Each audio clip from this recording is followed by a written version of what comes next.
Let's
go!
Not over.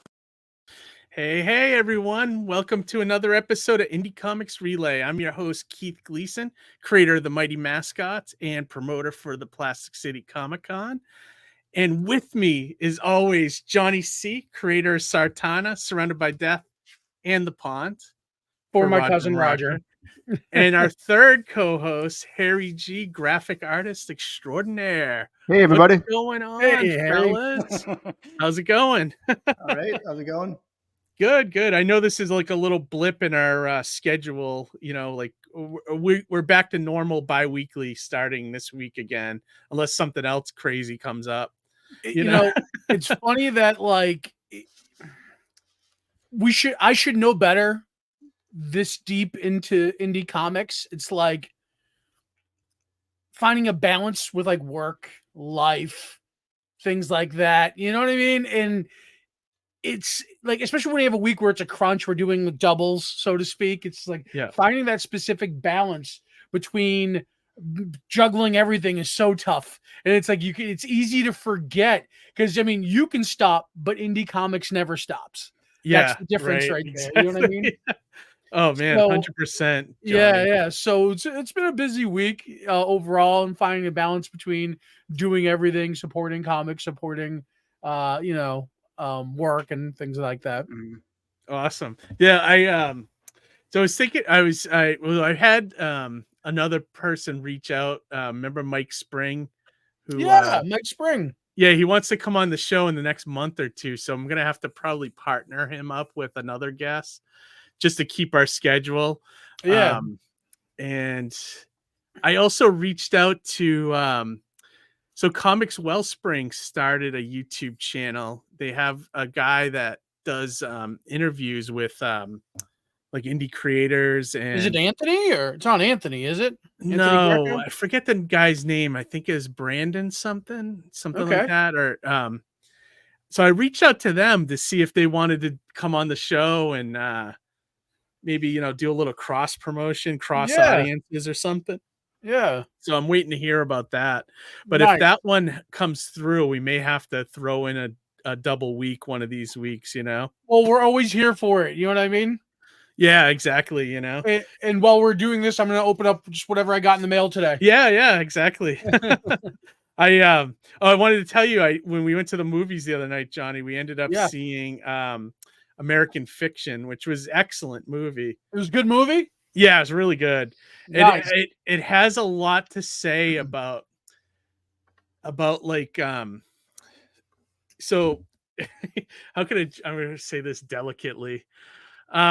So the theme of it is, just Jeffrey Wright and Sterling K. Brown, their family. It's like a family drama at its base, but the driving force is he's this author, and he's like a black author that's just like frustrated because he wants to write like these books of whatever, he has this passion to write these books, but he ends up having to write like the pandering, like, you know what I mean? Like the pandering, like ghetto, like kind of book in order to, and he does it because he's pissed off, but then it ends up becoming this massive hit, so it's really good. And like, it's got some good people in it. What's that?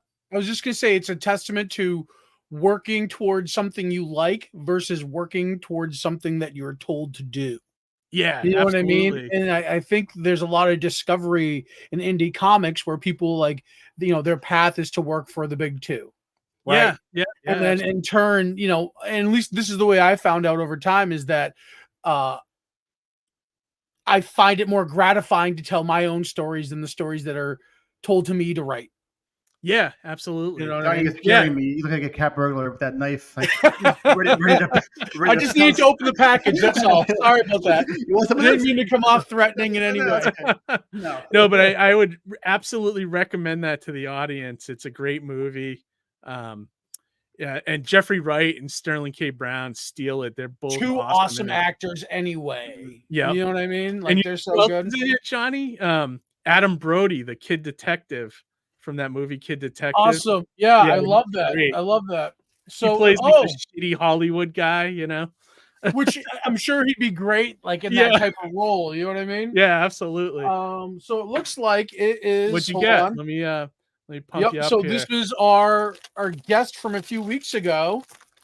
I was, and again, I'm not a big anime manga guy, but his story compelled me, and it kind of gave me vibes of like Akira and things like that. So looks like my copy of Freedom Edge by Ben Tawes came in.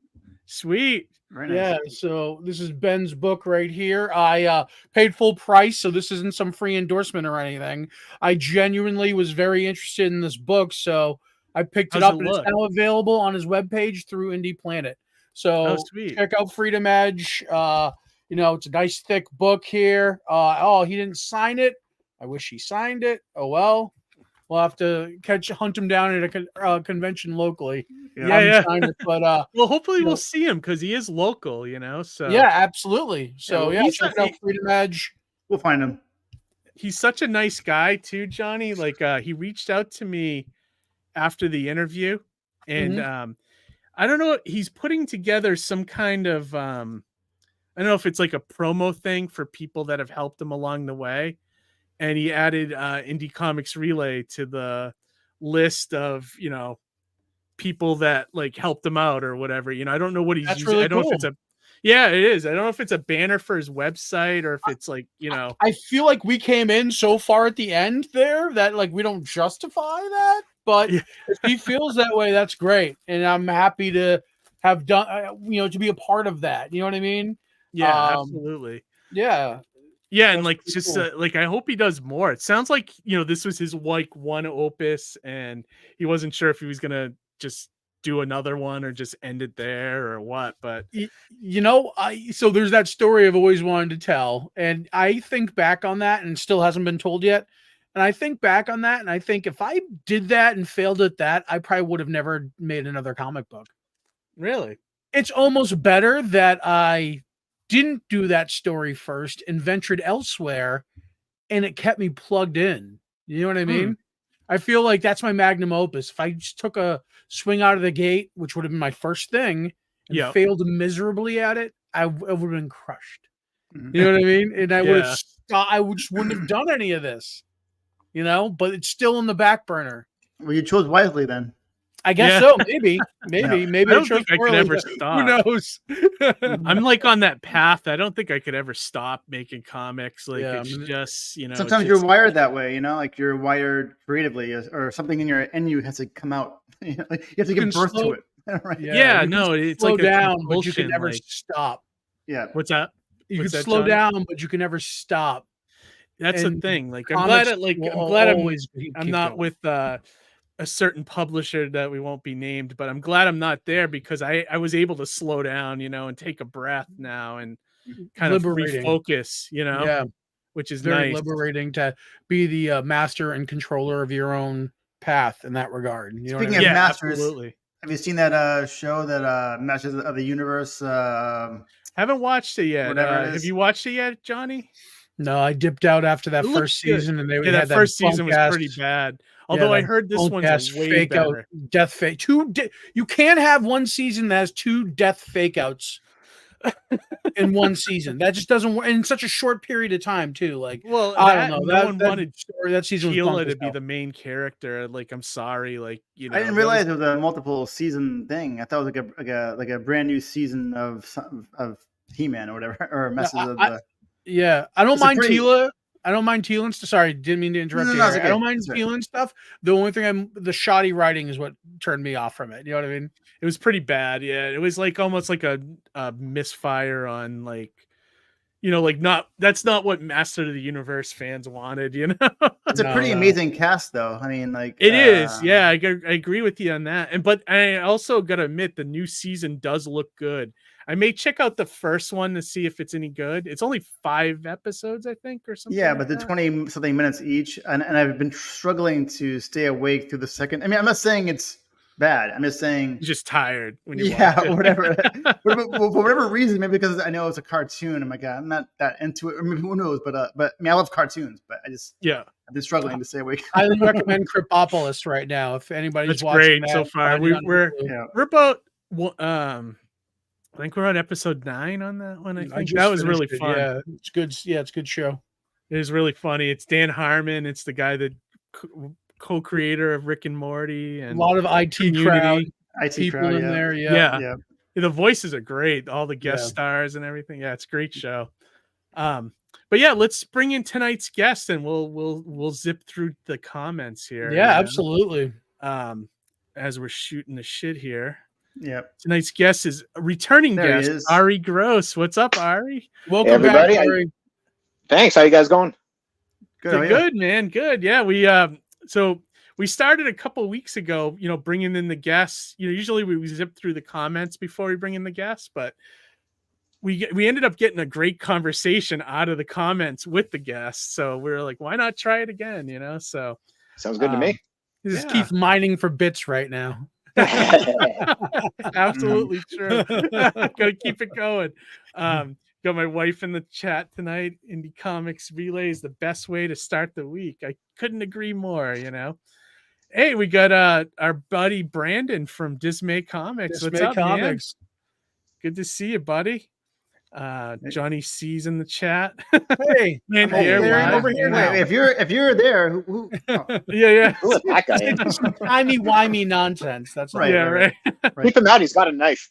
Yeah, DC Miller's here. Says I'm here for my dose of Harry G. Tom. Oh, there's plenty of it. Me too, actually. You've come on a good night. Tonight's the night for it. Yeah. DC, thanks for joining us. Ara in the chat tonight. Ara, always love having you, kid. Yeah, we always love seeing Ara in our chat. What's going on, buddy? Good to see you. Dismay said that balance can definitely be tough sometimes. I think he was referring to your indie comic balance. Actually, while we're on that subject, you know, do you agree with that, Ari? Like, do you have like a tough time balancing indie comics with like a job and you know, like a personal life? I mean, yes and no. I'm pretty good about making time for myself. Ever since I started writing comics, I've been very protective of my time at night, which is when I write them. Okay. So like I put the kids, I have 2 kids. They're now 11 and 8. So like they're old enough to like not be like needing constant attention. You know, they're doing their own thing. So I block off nights, and I'm like pretty adamant about that. But wow, you look really young too. I can't believe you have kids what? that old. You look like you're barely like 15 yourself. At least from the perspective. Baby's making babies. Yeah, no, I'm turning. How old? I'm gonna be 41 in a couple weeks. Are you really? Man. Yeah, man. Yeah. You look like a you kid. Look you look look like a age, baby. dude. I won't bring up my wife, who gets carded once in a while and is older than me. So Yeah. Well, that's awesome. Yeah. So every night you have a sacred couple hours where, you know, I'm going downstairs, I'm going to write for 2 hours or whatever, you know. Is that how you do it? Yeah, you just have to like make the time for yourself and be super protective of it, and be like, if I'm doing this thing, like, you know, you can stop by and say hi, but like, this is me. I got to work. I got to get back to work. Got to do my thing. The balance has really been less about finding the time to write or, you know, give feedback on art and all the actual comic production stuff, which is like, there's a ton of it. I mean, I'm putting the whole thing together myself. So like, you know, like soup to nuts, right? You know, that's work. And then finding the balance for me has been harder to do, like the promotion and social media stuff versus the creative stuff. Because my instinct, as we were chatting a bit before the show, is to always do creative. It's like, if I can promote if I even like, you know, take 1 minute and do like a thing on Twitter or Instagram, or take like an hour and like work over whether or not a line should have a comma in it or something stupid like that. Like, oh, like get into the ladder, you know, like I'll obsess about like the thing itself rather than like, you know, the other thing, which I don't know, I probably should be doing more of, but like my instinct is to just work. So yeah.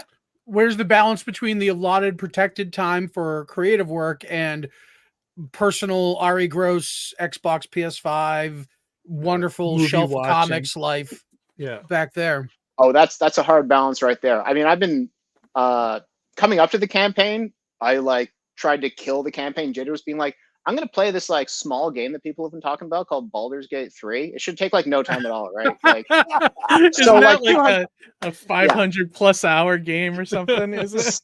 Steam says I've got 200 hours on it. I don't believe it. It's probably closer to 120. So like, yeah, that's my weakness. That's my like my crack is like video games. So like, I just got to know myself, and it's a lot of self-regulation, which is real tough. Yeah, no, it is. I mean, because you don't want to just, I hate to say it, like you have your job, and then you have your job at Indie Comics, but you also don't want to burn yourself out too. You need like a couple hours to watch TV or play a game or something every day, you know? I don't know about you guys though, but like I can't be like half in on playing video games. It's either like I'm playing or I'm not. You know what I mean? So it's like, for me, when I'm doing that, I'm sacrificing free time for other things. You know what I mean? So like it's like you said, balance. It's hard. It's hard. What I try to be in my life is very, and this is only something I've sort of learned in the past, I don't know, like a few years, is be very directed and very focused about what I'm doing. So if I'm watching TV, I'm like, cool, I'm going to watch TV and I'm going to watch it. I'm not going to like half watch it. I'm going to actually watch it and enjoy it. So I'm going to choose the show. It's going to be something I'm going to enjoy. If something I'm half watching, I'm going to like focus on something else. And I'm not the kind of person who will just like infinite scroll through things. Like, like I like to think of it as like undirected, like there's no end to it.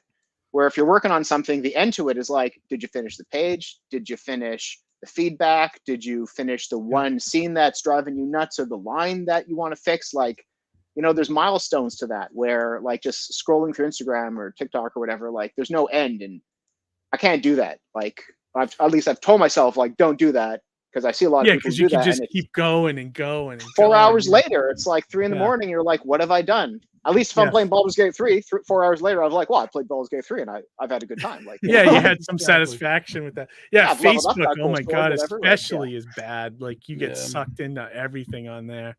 But I kind of, so the way I do that, like I do a lot of social media when I'm going to bed. Like I go through my Facebook mentions. I check Instagram sometimes, mostly Twitter. and then I go to sleep. And then the same thing in the morning, I do that, and then I'm off. Like I don't usually go on during the day. But one thing that I use that, if you guys need like help getting your social media up, I use the Twitter. I think it used to be TweetDeck, but now it's actually part of Twitter, I think. But like I draft a lot of tweets for the day. Like I'll do. So my normal thing is I usually do 2 promo tweets, whether it's a tweet to, push a video that's on the YouTube channel, or if it's like just a panel from my comic or something like that. And then I'll just put, other stuff like memes or, stuff I want to talk about on there. But I plan it out early in the morning, so I have the full day there, and then I just check mentions throughout the day, and seems to work for me, but it is a lot of work to keep that going, The important part's the engagement. You can put it out there, but you got to engage, and you have to do it freshly, because that's what keeps it going. You know what I mean? Yep. You have to game the system, and it's dumb to have to do that, but that's the way it is. You know what I mean? Well, yeah, and it's funny. I find it easy to keep up the mentions and responding to people and stuff easier than actually sitting down and composing a tweet and then putting it out there. So like I like to think about it in the morning, put them all together, schedule them out, and then I go and do my work, when we get bigger and ICR transitions to that higher level, whatever, we can start making money. We can hire some people to write tweets social media managers. Exactly. Yeah, exactly. Well, that's the dream, right? Maybe we'll get there someday. So Keith, would you say how much of that is you composing the tweet, putting it out there, and then reacting to people's reactions to you, versus you going and reacting to other people's tweets? Okay. Are you engaging in other people's engagements? Very rarely. If I see a tweet come by my timeline, because I have so many followers and I follow a bunch of people. If I see something that comes by my timeline and it's somebody I know or something I want to comment about, I will engage. But it's usually me just engaging in replies to my tweet, Right. I wonder if that's the difference in this amount of social media analytics to this amount.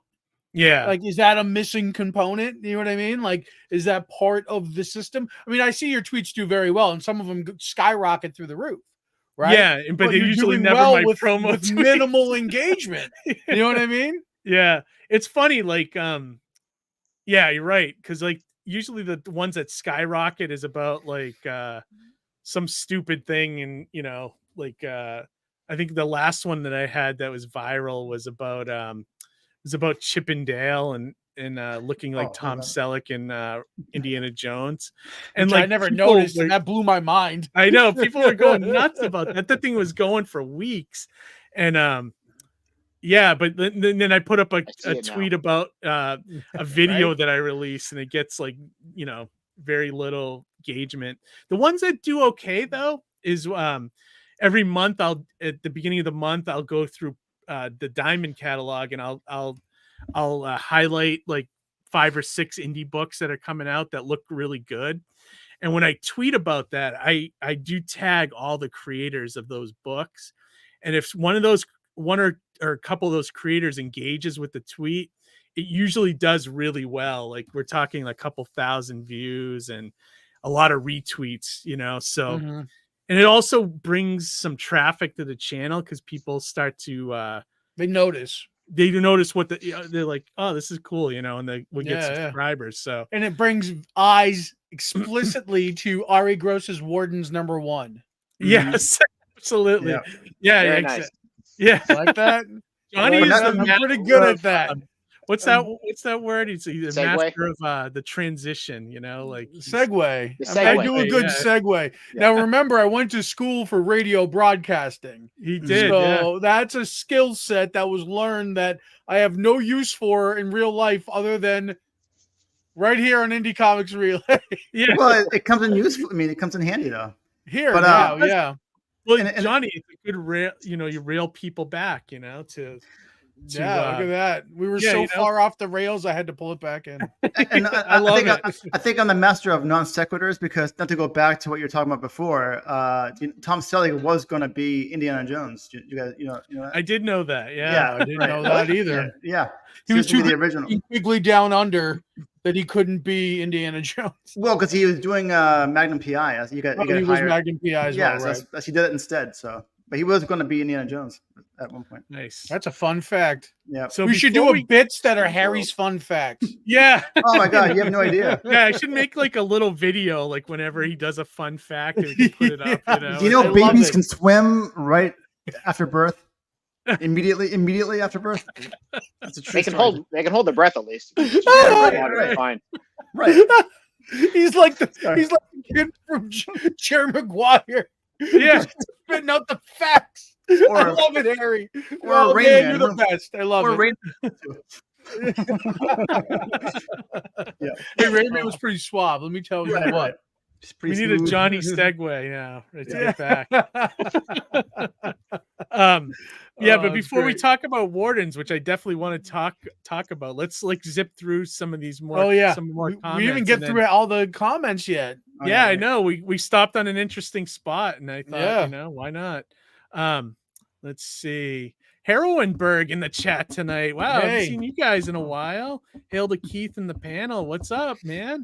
Good to see you. Long time no hear from those guys. It looks like great. February 22nd, they have something going on at the Poetry Lounge in Millvale. Yeah. So check that out. Check out the Heroinberg channel. In Millvale. Check it out. Check out their social media.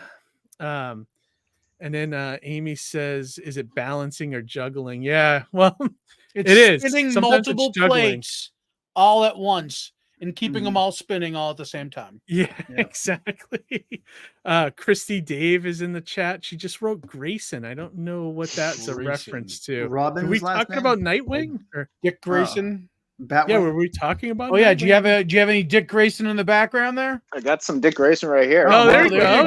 Yeah, that's a good series too. That's where he's like Tom King, right? Before, that was Tom actually King. It's one of my favorite single issues of comics. Is the one where he tells things backwards. He starts. It's the last comic here. It's a Tom King thing where he's just like, it starts page 1 and then page 2 is like earlier. Page 3 is earlier, and it just goes. Oh, so it's like a memento issue. You got to read it twice. Yeah, like things only start making sense later on, and it's so smart. It's like I want to do something like that evenally. I love when comics can inspire that too. I got kind of sick of Tom King, or I got tired of him after his Batman run started off so good and then kind of crashed and burned, and then Heroes in Crisis kind of killed it for me, and then I just haven't really followed him since. But I did like his early stuff a lot, like Sheriffs of Babylon, and I never checked out Grayson though. That's one thing that's probably it was only a short run. It was like 15 issues or something, right? Wasn't it? I think I have there's 3 or 4 trades. I'm looking back here, creating. Oh, okay. So it went a lot longer than I thought. Yeah, I'll have to check that out sometime. Because he's good when he's good when he's on. What's that? Yeah. I say he did it with Tim Seeley, I believe. Oh, okay. And I like Tim Seeley's stuff a lot, so that's probably fun. I'll have to check that out. Tom King's got great single issues. I maintain. Oh, okay. It's like one shots are. His one shots are usually really clever because he's doing something that's. I mean, sometimes there's things you can see like the patterns and whatever, like 2 people walking forever through a desert or a Arctic storm or something like that. He's got his things that he does. Yeah, but I find he's very good at telling a one-shot story. So he did that silent issue of Batman recently, right? Yeah, like right. 62 or 65 or something like that. That was really awesome. That was a good. He's got it in him to be great. It's just that some of the stuff he did at the end there was just, I don't know, it wasn't my thing. Draggy and I don't know. Everyone's got their. I want to do a reread because I read at the time and like when it was coming out, and I want to like sit down and read it again now that it's all done because I feel like it would probably read differently than because at the time I was like, this guy's really pulling the taffy. Like this is it's taking a long time to get anywhere, which like. Sure, but if you've got all 12 issues in your hand, like that's not a big deal, right? Yeah, sometimes it like does watching read a movie better. 5 minutes at a time. Sometimes like that's not going to work, Yeah, I agree. Sometimes the second read is like a whole different experience. Dr. Mask in the chat tonight. What's up? Hail Indie Comics Relay. Good to see you. Dismay Comics said American Fiction was great. The black author frustrated with pandering reminded me of the black comic creator character in Chasing Amy. Oh my God. What's a Nubian? What's that? Was it Brody goes, what's a Nubian? Yeah. Yeah. I forgot about that. Yeah, that's a great comparison. It actually reminds me of you guys like Christopher Priest at all? He's a great run on Black Panther and stuff. He had left comics for a long time because all the companies were just offering him just black characters, and he's like, I want to write Superman, I want to write Batman, I want to write other characters, and they just wouldn't let him. And then he just left, and then now he's back and he's done Deathstroke. He just did a Superman miniseries. So they're finally letting him do other things, which is awesome, So one of my favorite black writers is Brandon Easton. The guy gets every single one of my dream jobs I wish I had.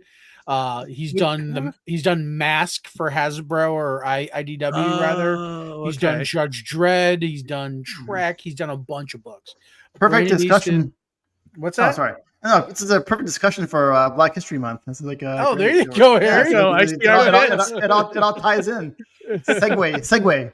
Yeah, but I recommend everybody see American Fiction because it definitely has a lot to say in that department, which is really fun. It does it in a fun way, a funny way, but you really can laugh at yourself. But there's definitely some truth bombs being dropped in that movie, So, all right, let me see. Dismay Comics are definitely juggling. My wife said Jeffrey Wright was fantastic. I've always liked him, but his performance was A+. J-Bo in the chat tonight. What's up, man? Good to see you, man. Good to see you, dude. Long time no see. I can't wait for con season so we can start seeing everybody again. Let me see. Everyone's just saying hi to everybody. Ara says, love that character. I'm not sure who he was referring to that. What characters were we talking about earlier? I don't know. Deathstroke. Maybe. Maybe. Nightwing. My wife says Crepopolis is very funny. I agree. Very funny show. J-Bo said, I am waiting for the new Orko and Gwildor 2-pack that is coming out. Oh, nice. So I think he's talking about an action figure, but the new He-Man series that Harry referenced earlier actually brings Gwildor from the feature film into continuity of the animated series. So now Orko and Gwildor, where Gwildor was actually just an approximate for Orko in the live action movie, is now a canon character. Oh, from the canon movie? Yeah, remember the movie they did? Yeah, there was Billy Bart. Guy? Yeah, Billy Bart who had the key. He was like the elf guy. Oh wow. Yeah, so that was Gwildor. So they brought him into continuity. Wow. In that animated series, he's part of the continuity in the one that Harry was referencing. They couldn't do Orko in live action at the time, so they made him the approximate. Wow. Yeah, I have a soft spot for that movie. It's a guilty pleasure. I hate it.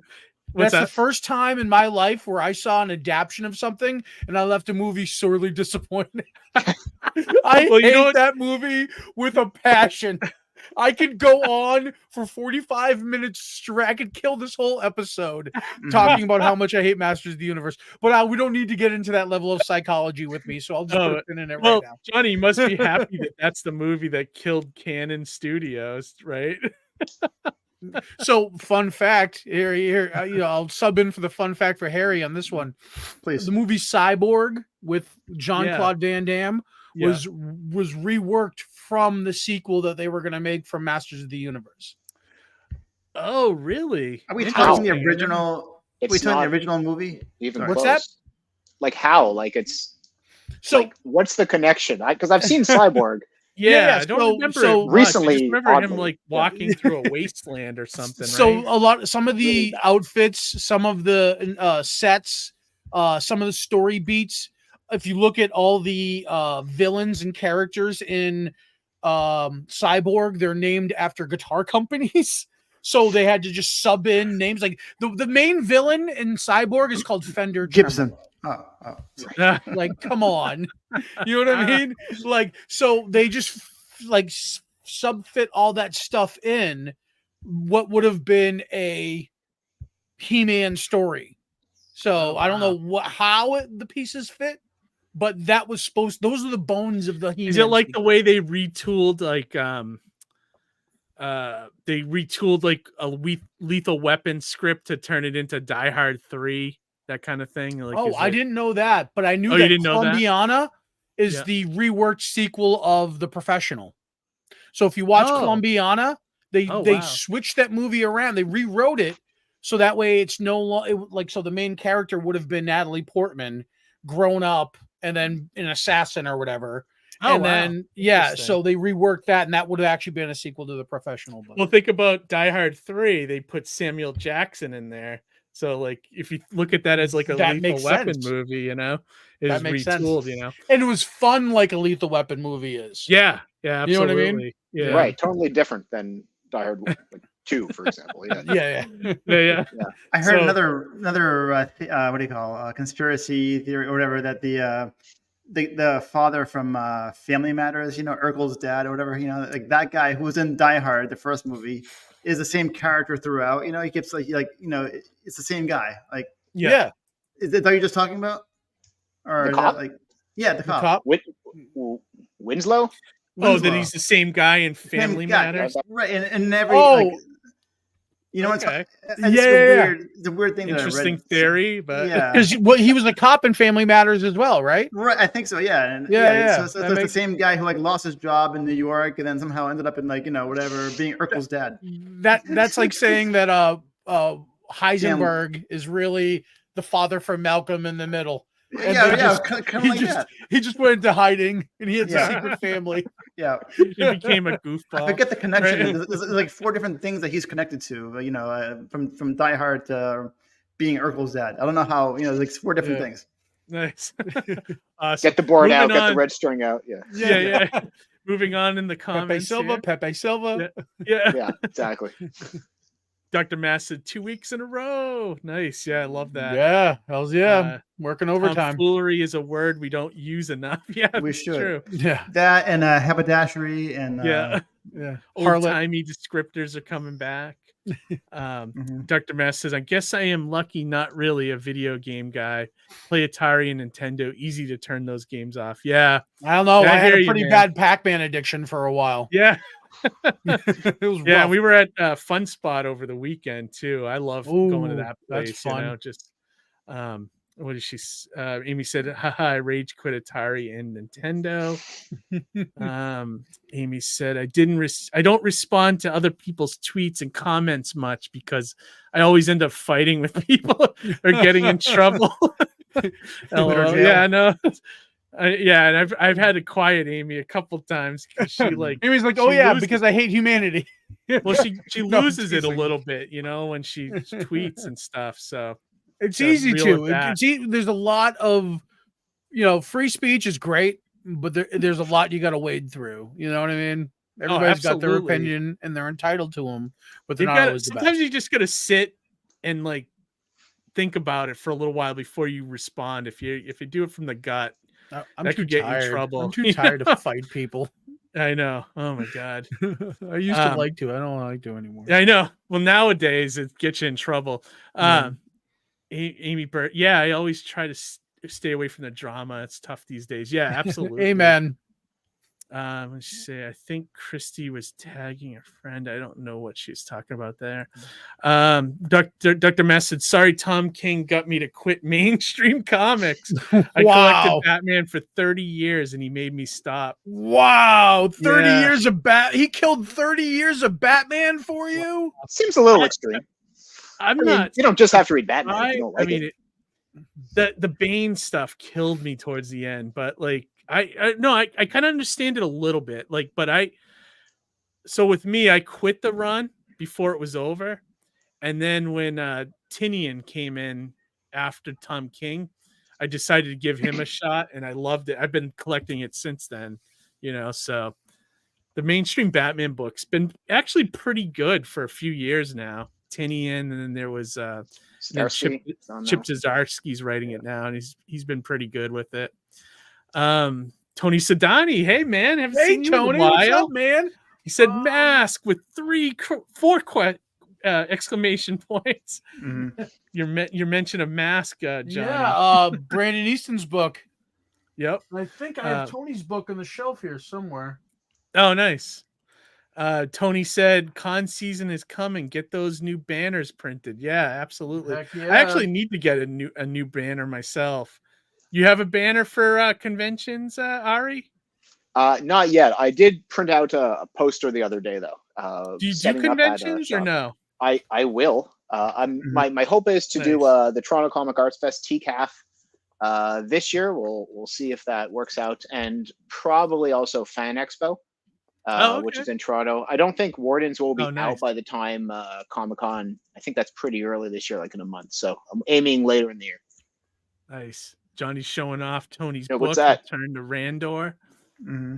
Randor, right? Yeah, Randor. Yeah. Nice. Yeah, it's a thick book for good. Yeah, really affordable too, if I remember right. Good revenge story. And then Amy's sharing your Kickstarter link. Awesome. Thank you, there we go. Yeah, we'll get into that soon because we want to definitely take a look at that. Grayson Laraba is in our chat. Hey, Grayson, thanks for joining us. Opinions on Dragon Ball manga. Honestly, I never read it. I'm not a Dragon Ball person. I find it too daunting, kind of the way I find like One Piece and a couple of those long-running animes too daunting to even get into. How about you guys? Anyone read the manga, the Dragon Ball manga? No, I've never. I haven't read that one. I've come to find that Dragon Ball is like pro wrestling. You have to either be all in or all out. Mm. You know I mean? tried to watch it back when I worked for That's Entertainment, like because it was big, even 15, 20 years ago, and it's got a resurgence for sure. Yeah, it does. I mean, the last two. Yeah, I was just gonna say the last 2 San Diego Comic-Cons. San Diego, when you do that show, when you go to that show, they wrap full buildings downtown with advertisements of things. And 2 of the massive advertisements the last 2 years have been Dragon Ball Z. So it's definitely still very popular. There's an audience for it, Yeah, absolutely. Or Dragon Ball Super, I think it's called now, or something of that. Yeah. Yeah, and there's been other ones too on top of that. It's like Pokemon too. Like I don't even know where you would start with something like that. There's just too much, and it's not enough time in the day for me to even think about starting it, unfortunately. But I do like a good short manga. If you can get me a manga that's like, 6 to 10 volumes, I'd check it out. Beginning, middle, and end. That's all I want in a story. Absolutely, Ari. Absolutely. All right, and then Dr. Mass said, I realize mainstream comics are not what I grew up with. Yeah, that's true. They're not the same now. He also said, buy old Batman. Tony Sedani said, thanks, brother. Absolutely, Tony. You'll have to come on again soon. Absolutely. Amy's Birdhouse said, Dragon Ball always has a huge presence at NYCC. Yeah, his media booth. Shout out to my friend Luca. Pokemon, start with Pikachu. Amy's doing an actual print of the Pokemon stuff to sell for convention season. Somebody should illustrate a Pikachu, but it's got Ryan Reynolds' face. Yeah, like from Detective Pikachu, which is kind of a fun with movie. the hat. With the hat. Yeah. So it's got his like facial, like human facial features, but it's yellow. Yeah, it's like Pikachu's head. That'd be Hold on, let me hit up Midjourney. No. Yes. Yeah. Right? Midjourney, cook me up some nightmare material involving Ryan Reynolds and Pikachu. I never want to sleep again. Go. Yeah. Yeah, Johnny, did you see that Jimmy Hart's coming to Marlboro for live wrestling? It's like it's a meet and greet. It's like a WFA Pro Wrestling meet Hall of Famer Jimmy Hart in Marlboro on March something. Where is it? It's coming up in March. I'm working on him for Plastic City. So even better. Yeah, there you go. You might be able to meet him at Plastic City. Jimmy Hart is very nice to meet in person. I worked with him when he was in Saratoga. Real nice guy. I met him once at Super Mega Fest, and he gave me his megaphone. I'm like, what am I doing with this? Like, you're the guy. You're the mouth of the South. Like, what am I doing with this? I'm like, here, you take it and pretend you're yelling in my ear. I'm like, so I'm making. But you could have been the mouth of the North. Yeah. I don't know. Or Harry of the South. Yeah. Right. Harry South. Oh God. But yeah, no. So I'm working on him for Plastic. We'll see how that goes. Got some cool things happening this year. Oh, it's actually this closer than it's like actually next week. It's February the 18th. Is it really? Wow. Yeah, so it's like next week. That's good. Yeah. Is it like so? Is he actually going to wrestle, or is he? So the first part of the I think at 3:30 I think it said, or somewhere around then, he'll be doing autographs, for an hour or so, and then after that it's like a wrestling event at 5. For 2 hours of like signing, and then like at 5:00 I got a steel cage match. I think they're gonna have. Wow, that's cool. So well, the Lucky Pro Wrestling stuff's coming up in a couple weeks too. That could be why. In the area, that'll be fun. But so let's segue back into our guest tonight with loop it back around. Yeah. Ari's back. He's got another Kickstarter. Ari, before we get into the Kickstarter, I know you were on the show about a year ago? Yeah, it was almost a year to the day, like pretty much a year ago. Awesome. Now the last campaign you were promoting, or did you have, I forget, was you promoting a campaign or just promoting your book? So I was promoting my book with a campaign for the book. It was Kickstarter for Awakening. It was a one-shot sci-fi book. The campaign succeeded. All the books went out. I assume everybody liked it. I'm just going to assume it was the most meaningful comic that every single person who received it has ever read and has changed their life forever. No, I don't know. Became a permanent fan. Yeah. Exactly. Yeah. But I mean, I'm doing something very different this time in terms of I'm not doing sci-fi. I'm doing this was a one shot. This is a story I wanted to tell, again, like beginning, middle, end. I had an idea, one and done for it. You could spin stuff off if you wanted, but no need. But what I'm doing right now with Wardens, that's an ongoing series. So this is like number 1 of at least 6. Like I've written drafts for the first 6 issues, like pretty detailed drafts. I've written the second issue's done in terms of the script. I mean, maybe some changes, but like right now the artist is looking at it. So like we're pushing forward for this, regardless of whether or not this succeeds. So I hope it does. So yeah, you're like me. Like you got to do it whether it work. Whether the money's there or not. You just got to find a way. Yeah, I mean, this is my like, I call it passion project, but this is like this series Wardens is probably as close to my baby as anything. It's the one that made me want to write comics in the first place. The series that no one else was doing or really could do that I knew I could, and I sort of kind of had to because once a story gets in your mind, like there's only one way to get it out. Just make it happen. Yeah, absolutely. There's only one person who could tell this story, and it was you, Ari. Mm-hmm. Say so. I know the feeling, man. Yeah. I was going to ask you too, like, what have you been up to in the last year, between, the time you were on the show till now, like besides working on Wardens, has there been anything else creatively going on with you or? I've been working on another series. Lots of other random crazy stuff. I play piano, so I've been doing lots of that, trying to get better at that. I wrote a tune for Wardens, actually. I have a sort of a kind of a shitty version of it on Instagram. It's me trying to remember how it kind of goes. But so yeah, I've been working on it with piano music and stuff, or yeah, I mean it's like written like a jazz lead sheet, so it's just it has the melody and it's got the chord changes. So yeah, I was going to ask you. I was going to ask you about that. The character in your book, that jazz character. Yeah, Nick, the trombonist. Right, who has that "Shoe Fly" song, whatever. That's right. Yeah. Is that an actual song? 'Cause I know when I saw that written when I was reading it, the pages that that you gave us, I know that "Shoe Fly Pie" is a song, So I was wondering if it relates to anything like that song or whatever. It's like an old timey song like. So there's many versions of songs called "Shoe Fly." I think it goes back to like the mid 19th century.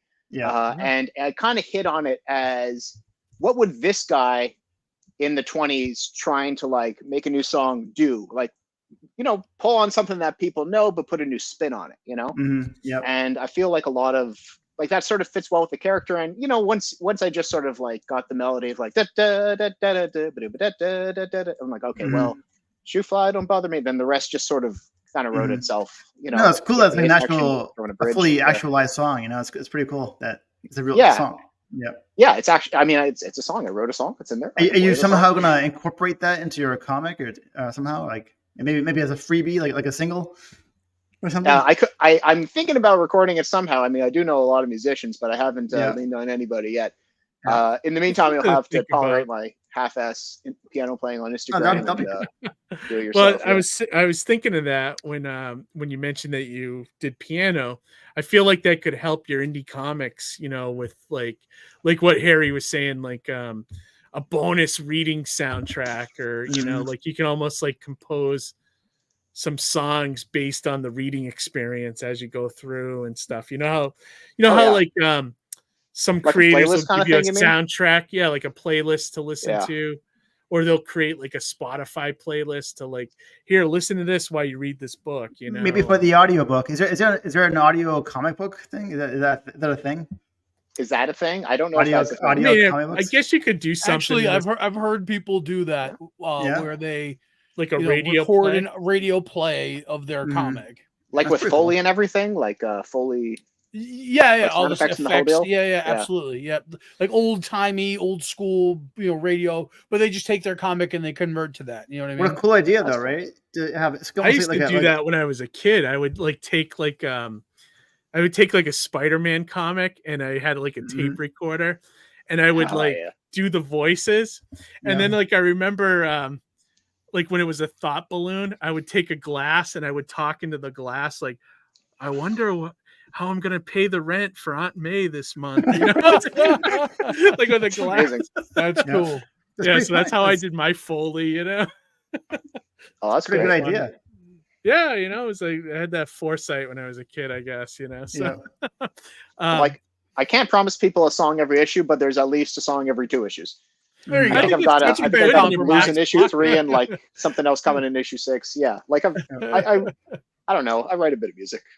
It's fun. Well, it's also like fun to write older music. It's something good for your back pocket for other, future comics, or even like, if you look back at like Awakening and want to do something with it, you could, you could almost use it as like a way to repackage it in some ways, Yeah, you use the music somehow, it's.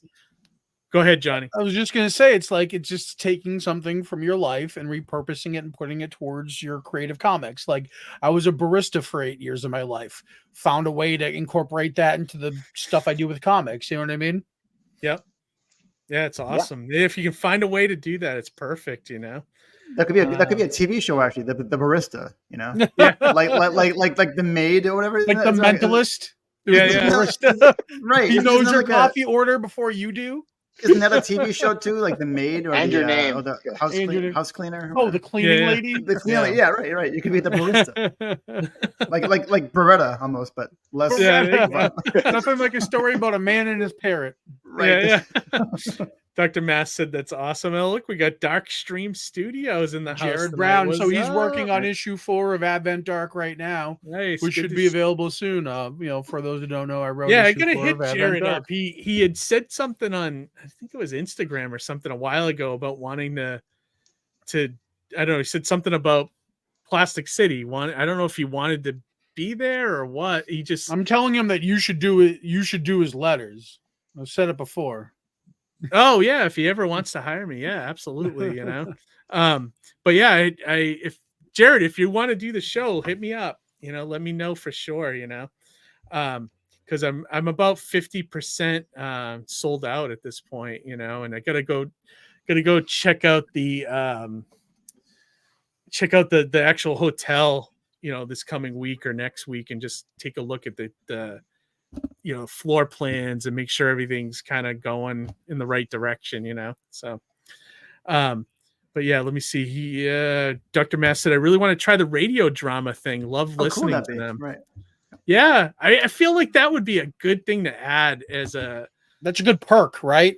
It's a nice perk. Yeah. It's also But you can also production on that is like it's something in and of itself. Like Yeah, if you're you have to work with an actual like producer. Yeah, I know guys too who did like Foley for like documentaries for like decades and stuff. So you're giving me ideas.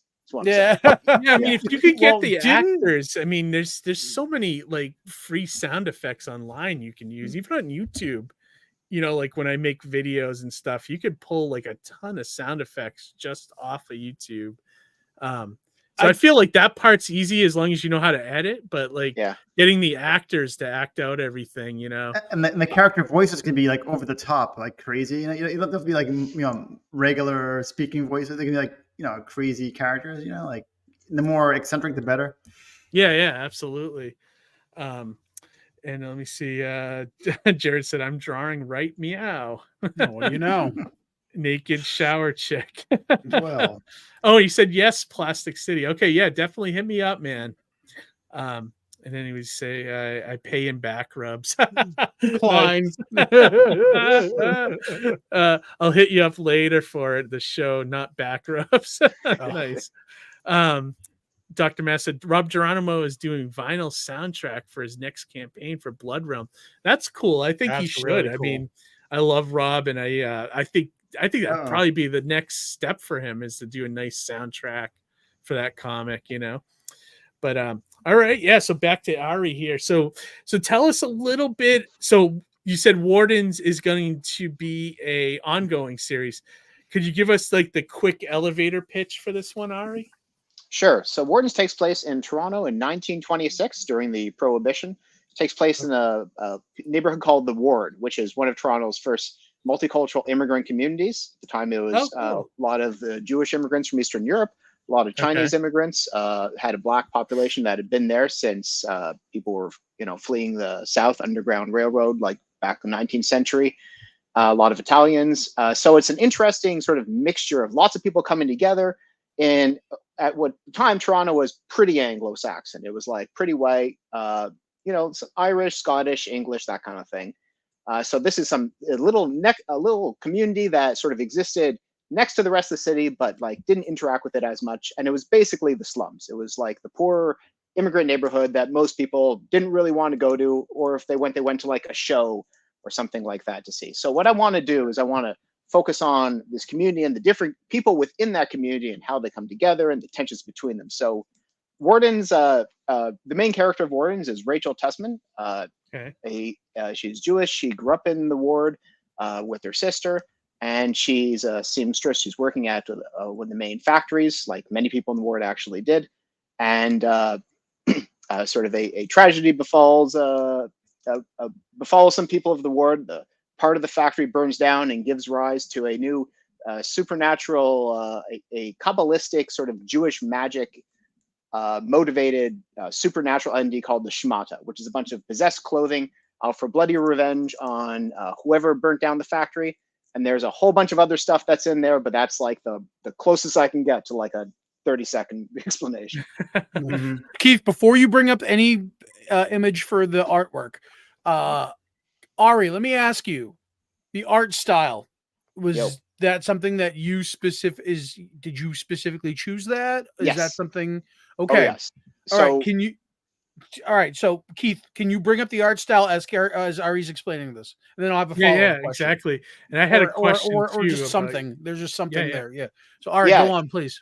Sure. So the artist for Wardens is Rob Jennings. He's actually he's a Canadian artist out of Nova Scotia, Cape Breton, New Waterford, like a real small town, like at the end of eastern end of Canada. And I've been looking for an artist for, I want to say 3-4 months, like everywhere. And he was the only person who was right for this project, because I wanted something that was like cartoony, because I want it to be fun. Because I'm telling a story that's about, people like living in, the shittiest part of town. But I don't want it to be a sad story. I want it to be a story that's got lots of energy. Like there's sad stuff that happens, there's tragedy, there's all the ups and downs and whatever. But I wanted it to be something that has energy. And it's also an action comic. Like there's a lot of action every issue. There's probably less action the first issue than there is in, like, let's say issue 5, which is probably like 40 pages of action. By the way, these are 44 pages, so these are like, it's a fat comic compared. It's like a double issue. There's no way I can chop this thing up to be smaller. It's just the way the story naturally fits.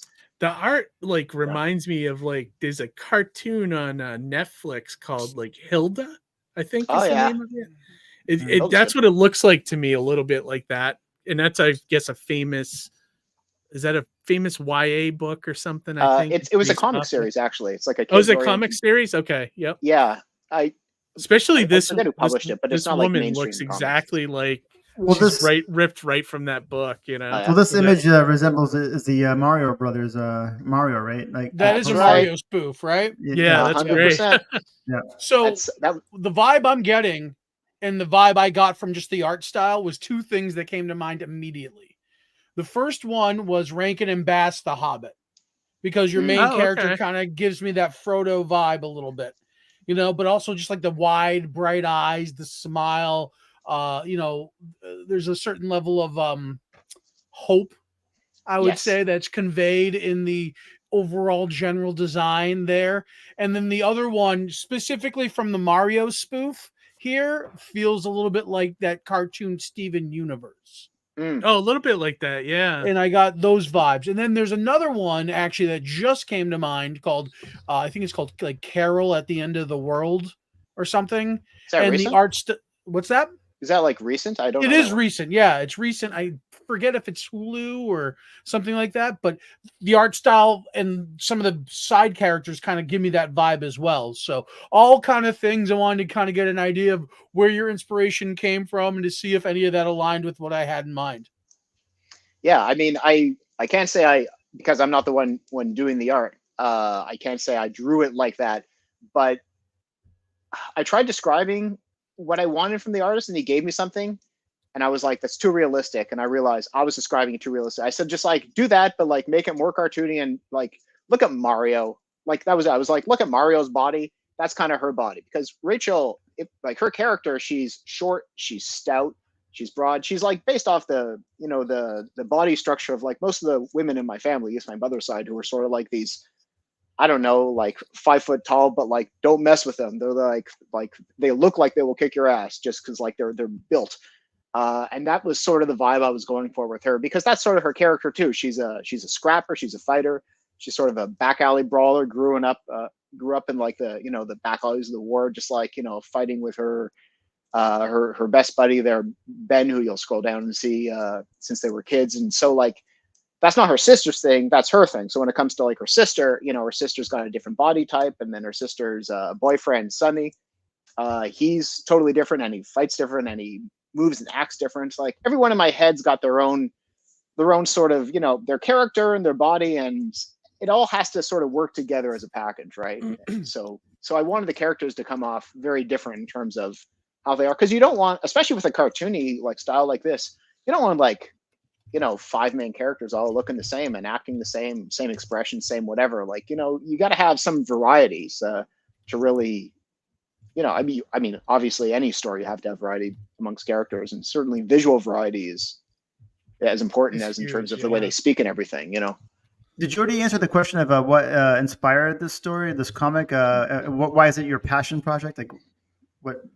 A lot of stuff inspired it. I think the earliest, I was thinking back to this, the earliest inspiration for Wardens I had started from the villain, the Schmata. It's a bunch of possessed clothes out for revenge. That kind of a play on the whole golem thing from Jewish culture. It's a bit of that. Schmata means something else. It doesn't like Schmata means rag. Right, exactly. So Schmata. So the business that Rachel is in as a seamstress, she's in what we call the Schmata business, which is what my family was in. So like my great grandfather, when he came to Canada, you know, I don't even know when he came to Canada, probably the 20s.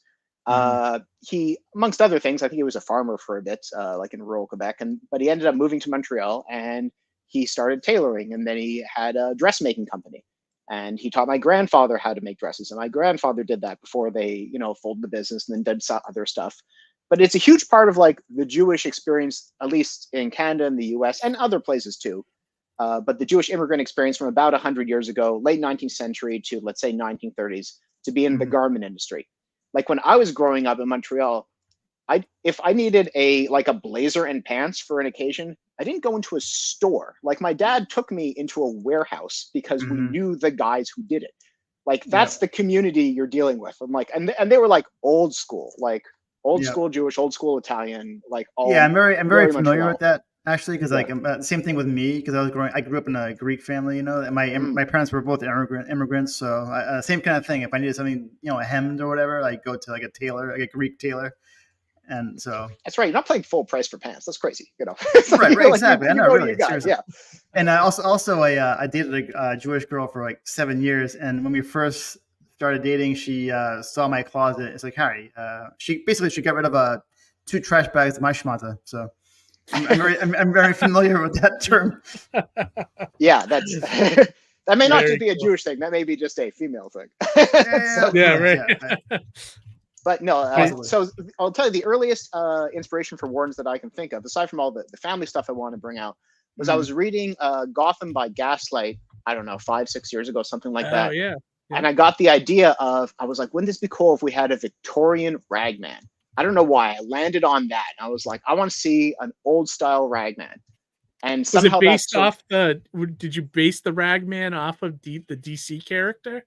No, I don't really like it was an early inspiration. It was more like I was thinking about that. Like, yeah, that was what I was like, wouldn't it be cool to see ragman in this Gotham by Gaslight setting?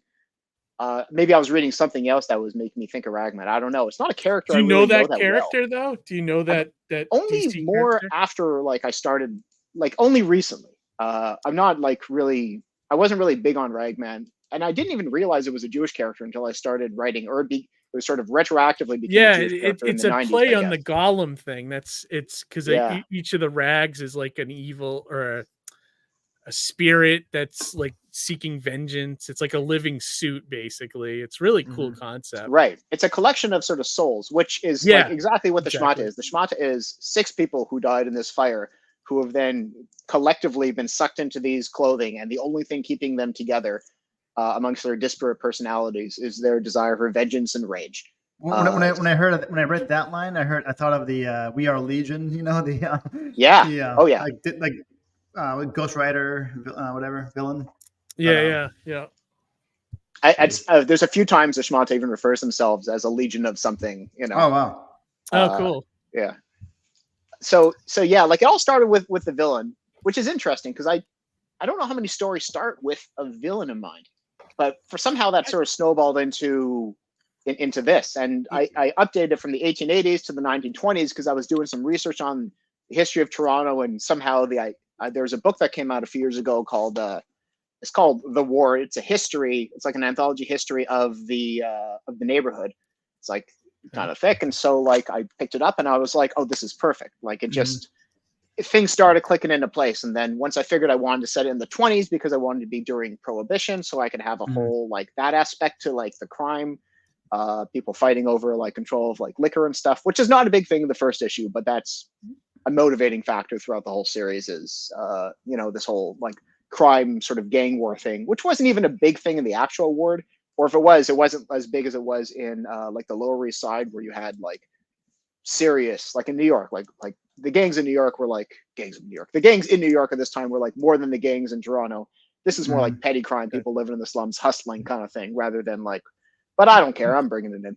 It's historical. I mean, no disrespect when I say this, but it kind of reminded me of a Scooby-Doo episode because like, the villain comes out first. You know what I mean? What after the fire happened, then that's when the Shmata. That's the origin story for the Shmata is the fire. Right. Yeah. So it kind of like why is the Shmata angry too? By the way, I don't know if you explain that later on in the comic, but yeah, it all gets explained. Yeah. I mean. Especially, I like the cartoony style. To be honest with you, Ari, I'm glad this image is great, and my favorite is this page where she walks in on the jazz club. I mean, it's really well drawn. Cool. Yeah. Oh yeah, really nice looking artwork. You know, love the melting pot of characters too. My apologies, Ari. I didn't mean to step on it. Just say I love the melting pot of different cultures and characters that you've woven here as well. It's all accurate to the time frame. Yeah, thanks. That a big Dark part of is love the look of the art. Yeah, no, definitely can't agree more. Really nice stuff. Yeah, speaking of like the melting pot of stuff, like this is a question I have for you. How, as a writer, how comfortable were you writing characters that were, you know, like diverse characters? Like do you find that easy? Do you find that hard? It can be challenging. A lot of it. So what I wanted to do is I wanted to write a story that had a lot of characters that were representative of the community. So primarily ethnically, most people are Jewish, Chinese, Black, or Italian. Not in this issue. Italian comes in later. The Jewish stuff I felt fairly confident about because I am Jewish, but I'm secular Jewish. Like I didn't grow up religious. And so I knew very early on I was going to have like one of Rachel's like grandfatherly figures, which plays a very important role later on. He's the rabbi there, Rabbi Cohen. And it made me have to like research some of the religious stuff as well to make sure I get that right. Cause I don't want someone reading this and being like, that's wrong. The whole Chinese characters, like my wife is Chinese. And so like I spent a lot of time talking with her parents about this. Like at one point I had a whole like, was it like signal chat with her parents just to be like just learning how to like swear in Chinese, which I don't know if that's even going to like end up in the issues, but I had a lot of that, a lot of fun checking names too, like getting things right, all the little cultural stuff. For Nick, who's Black, there, I pass it by for a future issues. I pass something by a sensitivity reader, but it's less about, I think for him, it's going to be, he's got a different supernatural thing going on, which I don't want to spoil yet for the first issue, because that comes out in the second issue. And that's going to be, I think, something which I want to speak more to an expert on the history of what that's related to. So that's less of like being like, is this racist? More like you, like PhD scholar who knows this, like, does this jive with you? You know, like the guy who wrote the book on the thing. Yeah. One thing I had a question about too, like, because you know, like I have, you know, a Black character in my book as well, and like do you find like, so some writers, when they have like a diverse character in their books, they tend to handle them like you know, they're delicate flowers, and you don't want to do anything to them to fear, you know, because you fear like you know, like the social pressure, like somebody online is going to see it and go nuts on you if you do something bad to that character or whatever. Do you feel that pressure? Like usually, like with me, when I write the Black character in my comic, I just write him. Like I just write him as a character, and if something happens to him, something happens. You know, like I just don't worry about that stuff. Do you have what do you think? Like, do you have that struggle as a writer when you're looking at all these characters on the page? And you know, I do always ask myself every time I'm going to do something, is like, is this a standard trope? And if so, like, you can still do the thing, but you have to have a good reason for doing it, and it has to make sense in terms of the story and all of it, right? You can't just exactly. I mean, one thing I focus a lot about is diction, is how people talk. So like the Jewish characters talk very like, you know, very Jewish, like very old style Jewish, lots of Yiddish, like just untranslated Yiddish, which like at first I was like, are people going to deal with this? And I was like, everyone's got like a supercomputer like in their hands these days with the ability to like research any word. So it's like, whatever, you don't know what, like, you don't know what like a nafka or something is, like, look it up. And even then I try to give people a nafka is a prostitute, by the way. Just that comes up in the book. And so at one point someone's like, they think I'm enough. They're like, everyone's going to think I'm a nafka. The other person's like, with the amount of ass I have to kiss, you know, blah, blah, blah. Like I try to give like in context cues for the untranslated words. But yeah, I mean, figuring out how people should talk, that's been a lot. I mean, figuring out how Nick should talk has been a bit challenging, because on the one hand, you think about what does a Black person sound like? There's no way you're Black. There's no that thing. and you're dealing with like a period piece. So it's like 1920s, also Canada. Right. How did people talk back like, then? Like, you know.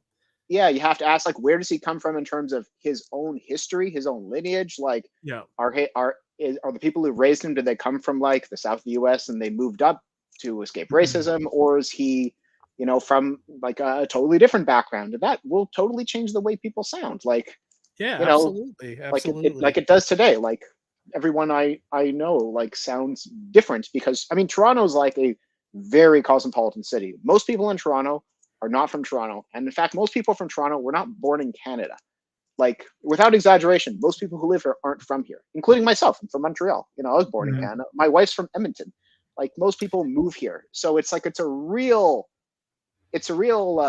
melting pot. Yeah, it's a real melting pot. It's very multicultural. And it's the kind of thing that, like, I wanted this story to embrace the multicultural sort of ness of Toronto, but in a different era, in the past, in a different neighborhood. So we're not talking, like, for example, there's not a lot of like Indian, like East Indian or Sikhs in the book, but there's tons in my neighborhood, like just where I live. Like, there's lots of people from India here, but that's not who was immigrating at the time. So if I want to write a story with, you know, people from East India in it, it might make more sense to, well, I say East India, it's just India. It's crazy if we even say that. If you want to do that, then you have to talk about a more modern story, you know, like follow the patterns of immigration and the communities that exist at the current time versus, you know, the historical communities. So, like, it's a lot of research. It's a lot of, like, thinking carefully about how things are, and a lot of just, like, you know, I'm just going to take a chance and do this. And if my editor says, whoa, buddy, like, this is not cool. Yeah, like you're way out of line or something. Yeah. No, I get that's good. Like, lines of defense, you know. Yeah, exactly. Like, Johnny, like, I know you have, like, the black sheriff character in the Pond story. Did you have struggles writing a black character? No, because he was based on one of my best friends. Nice. If you notice, his name is Richard Morgan, and I have my buddy Rick Morgan. Yeah. So but that's not to say that I haven't bounced things off of Rick in the past. You know, having my best friend being a black guy, I could ask a question of him that may seem ignorant, and he knows it doesn't come from a place of hate as much as wanting to learn and understand and grasp. And I, you know, particularly find myself asking these questions because he knows I'm in a creative spot where I want to make sure whatever truth I'm telling is the genuine truth and not something incorrect, inaccurate, insensitive, things of that nature. Yeah. And he's always been good about that too, you know, so it's nice to have that influence in my life.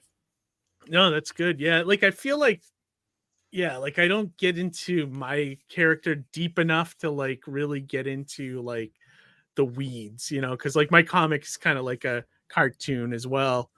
And I feel like as long as I write the character, he's supposed to be a scientist, so as long as I write him and he's not, like, you know, I don't right to the character, not to the race or the gender. Yeah, exactly. Like, I feel like it's pertinent to the story, you know. And in the Pond, there's nothing pertinent to the fact that, you know, race is irrelevant in that story. So that's why it works in that regard, you know. Yeah, I think that's probably the same goes, well, to a certain extent, the same could be said for what goes for your Wardens, Ari. Wouldn't you say it's kind of like it's a melting pot? They're very diverse, but you write.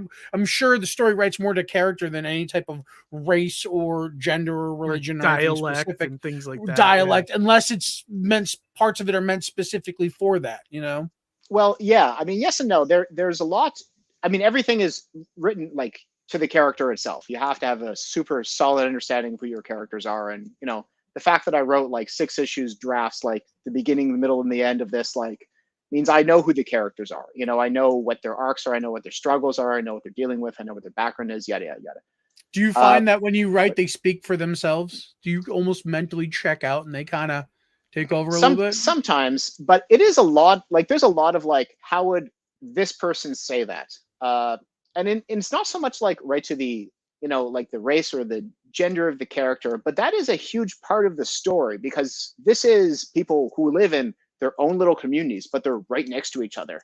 And so, like, as it starts off, the main character, Rachel, she has really nothing to do with, like, the rest of the ward in terms of the other communities. She's not, like, hanging out with the black community. She's not part of the Chinese community. She doesn't speak Chinese. Most people who are Chinese don't really speak English. Most people don't speak Yiddish. So there's, like, linguistic divides. And a big part of Wardens is, like, getting this small sort of eclectic group of people, almost like sort of a Ghostbustery kind of, like, picking people from, like, various things that don't necessarily all go together, and then bring them together to deal with the supernatural threat, and then, you know, forming, like, this coherent team with a lot of heart that can then, that's my persevere and do other favorite stuff. kind of grouping, actually. Like a group that wouldn't normally be together under any other kind of situation, come together to defeat something. For the X, Y, and greater Z. good, yeah. Right, exactly. What made I love that. the Galaxy so good, and what made season 1 of Andor so good. Well, it's kind of like, I mean, I was thinking of like the Walking Dead almost too, because you have Walking Rick, who's a sheriff. It's like dealing with what's his name, Daryl. The guy trying to bang his wife. He was also a sheriff. That guy was also a sheriff too. But Daryl, who was a criminal, he was so they're working together and they become bros at the end. Funny, he could trust the criminal more than his best friend. Right. There's a question here from DC Miller, Ari, for you. He said, "Is it daunting to do crowdfunding from outside the USA?" That is a very good question. It is daunting. However, I found. So I'm just going to say Canadian dollars. Change that to American dollars in your mind. If you know the rate, you probably don't. It's fine. It's around $5 to ship in Canada to Canada. But I found a place that does mass shipping to the US for like $6, like basically the same price, which is mind blowing. It's called Chit Chats. I guess they just like put everything on a truck, take it over to like Buffalo or something, or Niagara Falls, America, and then just like ship out from there, which is like pretty close. I mean, most of Canada is very geographically close to the US, but for some reason, once you talk about like a postal service thing from Canada going to the US, like it's just stupidly expensive. So I found. What about going to other countries? Like, because I know US it's like is $20 right below. to ship to Europe. It's like stupid. Is it okay? Like, that's it not sucks. bad. I mean, actually, I don't know how much it is for the US.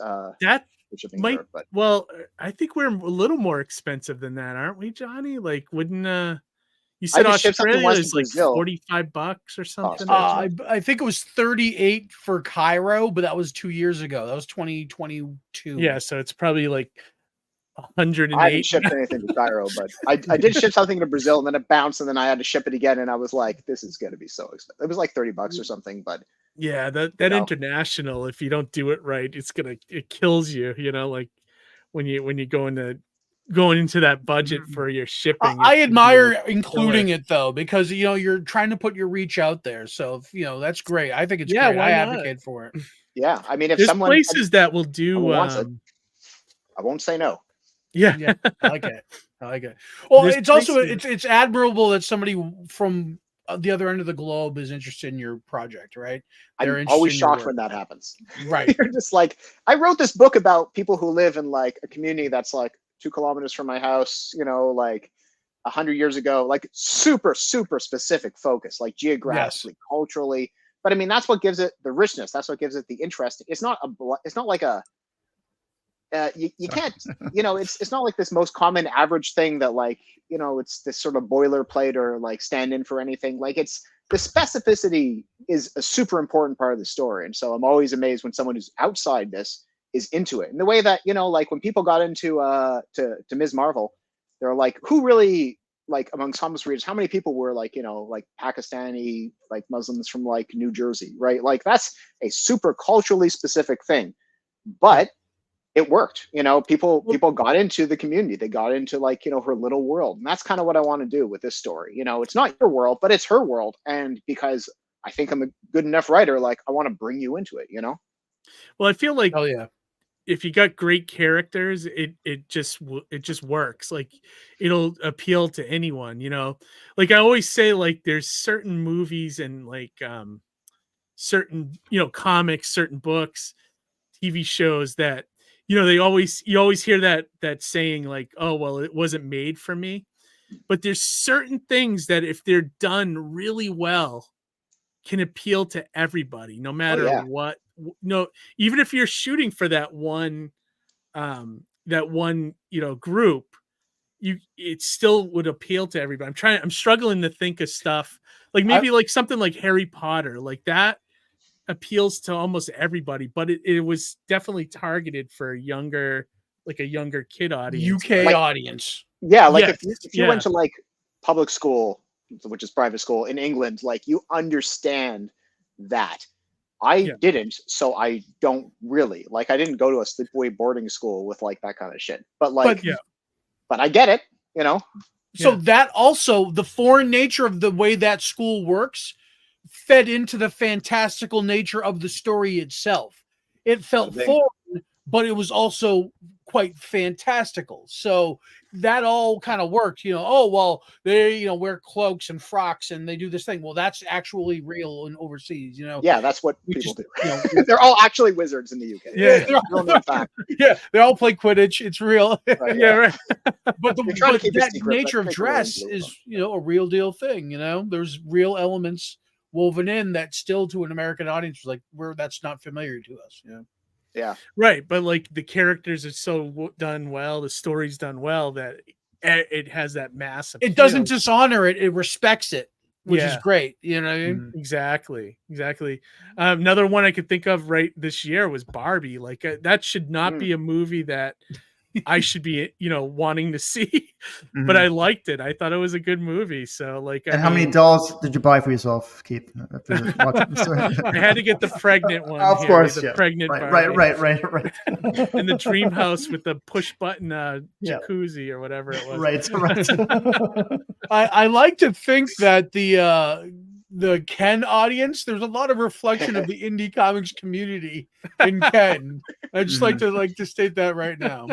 I gotta finish watching that. I've only seen the first part of that movie. And the way they balance, like it, like I know some people were like, "Oh, it's woke," but like it didn't really. Those elements are there, but it's not like I don't know. It just worked. The way I feel about this, like you can have a message, you can have a very particular like political slant, but if you make a good movie that like tells the story as the story and incorporates that in a way that supports the main story and people like the story anyway, like it doesn't feel like messaging so much as that's just what like these are the themes of the movie in a way that revenge is a theme of many movies, right? Like if you can, great filmmakers can do that. They can hide that. They could tell you a story that has messaging, but you only notice it if you're really, really looking for it, Like the Wizard of Oz is a good movie. What's that? Wizard of Oz is a good movie. Like monetary policy, right? Whatever that they're trying to talk about back then in the day. Yeah, I think I believe, and I don't know. I've heard that Wizard of Oz is a whole allegory for monetary policy and advocating for the silvered standard as opposed to the golds, or as opposed to like a floating dollar or something. Which like right. But like I feel like that's not good. That's like more subtle than Barbie, right? Like, she's just like, well, especially I mean, when I saw it, I was thinking, cool. It's like flying monkeys and it's like the story. Yeah, exactly. It's just a fantasy story, like for most people, right? Right. There's some subtext that he was writing because he was, Yeah. There's a couple more comments here too about your comic as well. My wife said the origin reminds me of the Triangle Shirtwaist Factory fire from the early 1910s, where like 150 workers were killed. Did you use some of that for the basis? Oh yeah.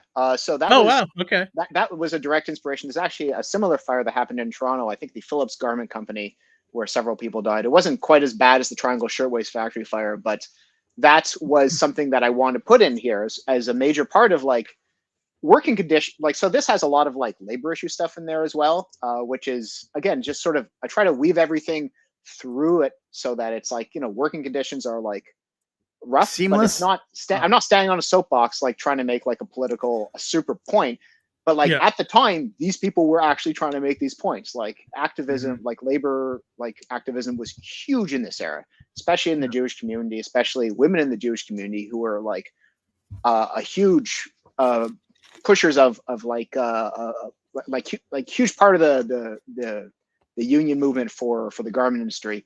And I wanted something that was like, it's a terrible thing that happens. And the question, of course, is just like, who caused the fire? Like, could it have been negligence? Like, I think it was in the shirt. Could it have been arson? Was it a rival gang or something? Like, so it's using that kind of stuff, drawing from history, all these little things to inform, the sort of plot, but also using like the issues surrounding those historical events to like really let you know what these characters are going through and like focus, like these are their lives, they're worried about working, like 11, 12 hours a day and not making any money and trying to save it. So they have to like Rachel, she's sleeping in like a bed in the back of the synagogue because she can't afford her own place. She's trying to save up some money.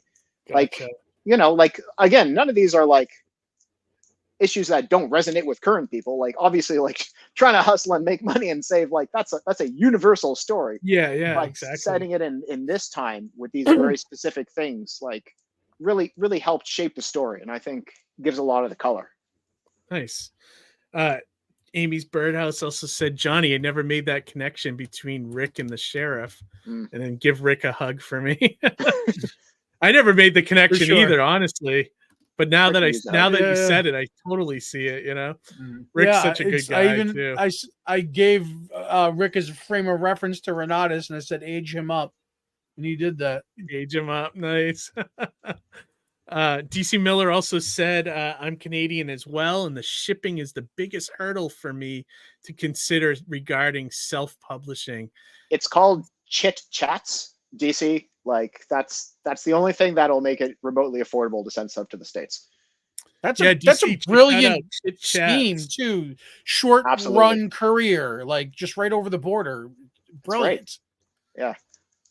I mean, I grew up in Montreal where like you could get on a wrong bus and end up in Vermont in an hour. You know, like most of Canada like is so close to the US, but for some reason that one line just like makes postage like crazy expensive. So yeah. I wish we had something from the US going to Canada that would save us a few bucks like that. I would love to ship stuff to Canada that's a business idea waiting to happen. That? Yeah. What's that? That's a business idea waiting to happen. Yeah, I wonder if Chit Chat works the other way. Do you know? It's just one way. It's just one way. We need a chat shit. Yeah, that's right. That's what we need. Yeah, exactly. Or a small talk or something, you know. So someone should invent that. That would be great. It could be us. Could be us. We could be heroes just for one. Right. Yeah. Now Tony James in the house. Oh, hey, Tony guys. James, what's up, man? Good to see you, Tony. And then Jared said Johnny is an alien in my comic. Oh yeah, I have a cameo as an alien in that comic. That's what you do. Add your friends into fun work. Yeah, definitely. That's it. Yeah. Oh, and he said, look at it, looking into Chit Chat now. Thanks a lot. Look at that. Ari. Yeah. Nice, DC. Glad we could help you out, man. Yeah. I mean, good luck to your campaign, DC. I hope you wish you much success. You know, if you feel like you ever wanted coming on the show to promote it, hit us up. And if I can be an alien in anyone's story, please. Please. Nice. I'm sure someone will draw you in a book one of these days, Harry. We do have a cameo tier. So if you throw down whatever, I was just gonna say, you took the segue right out of my mouth. I was gonna say, what would be the best tier to use? That's tonight's secret word, I think. Segue. Yeah, if you load that up and go right to the bottom, let's take a look at the perks real quick, and then we'll start wrapping things up. Yeah, scroll on the main one actually. Well, all right, I'll just tell you. This one right here. Sort of the main window, the main window, feed. The campaign versus the reward. Yeah. Okay. There you go. Just down here. Yeah, so I don't list all the tiers out like exactly there, but we've got digital, we've got physical. I created a couple of here you go. Digital and physical. Okay. I making trading cards like I made last time for Awakening. I love those. If I can I've got a big fat binder here of like Marvel trading cards from like back in the day, and like these were my babies as a kid. So I was like, I'm doing this, you know. Like, those are great. Those are so much fun. Yeah, I did a couple of postcards, which you can actually send to people if anyone remembers how to use actual mail. I guess all of us send stuff. Yeah, it's a great idea.